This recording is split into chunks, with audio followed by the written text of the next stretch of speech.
ลกហើយមែនទេផ្លេចទីហ៊ានដែលបានពាក់លីនៅព្រំដែនហើយមែនទេពលរដ្ឋដែលរត់ចោលផ្ទះចោលដីចោលជីវិតប្រចាំថ្ងៃដោយសារយោធាថៃឈ្លានពានផ្លេចហើយមែនទេផ្លេចប្រាសាទបុរាណដែលជាសម្បត្តិដូនតាត្រូវថៃផ្លោងបំផ្លាញហើយមែនទេផ្លេចទឹកដីដែលថៃវាយគ្រប់គ្រងហើយមែនទេទឹកភ្នែកម្ដាយភរិយាកូននិងគ្រួសារជាច្រើនដែលត្រូវរស់នៅជាមួយការឈឺចាប់ដោយសារតែភាពយំខ្នងរបស់ថៃផ្លេចហើយមែនទេរំសាយការឈឺចាប់ហើយមែនទេនេះមិនមែនជាការអំពាវនាវឲ្យស្អប់គុំគួនចងអាឃាតជាមួយប្រទេសណាមួយឬក៏ប្រជាជាតិណាមួយនោះទេប៉ុន្តែជាការរំលឹកថាជាតិសាសន៍មួយមិនគួរឆាប់ភ្លេចការឈឺចាប់របស់ខ្លួនឡើយការចងចាំមិនមែនដើម្បីសងសឹកទេ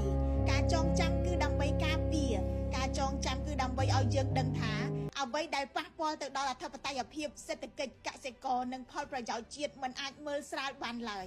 ទូរ៉េនថៃនាំចូលដីខ្មែរគ្រាន់តែជាឧទាហរណ៍តូចមួយដែលបែកធ្លាយដោយចៃដន្យប៉ុណ្ណោះតើនៅមានទំនិញហាមឃាត់ផ្សេងទៀតដែលបំបាំងកាយចូលមកដែរឬទេ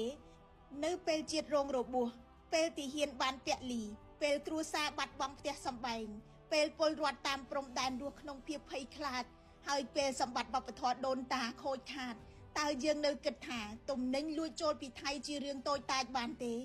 ជាតិមួយមិនត្រឹមតែអាចរបួសដោយគ្រាប់កាំភ្លើងទេជាតិអាចរងរបួសដោយការភ្លេចខ្លួនរងរបួសដោយការមើលស្រាលការឈឺចាប់របស់ខ្លួនឯងរងរបួសដោយការយកប្រាក់ចំណេញមួយអន្លើដាក់លើទឹកភ្នែករបស់គ្រួសារអ្នកពាក់លីនិងលើភាពលំបាករបស់ប្រជាពលរដ្ឋនៅតាមព្រំដែន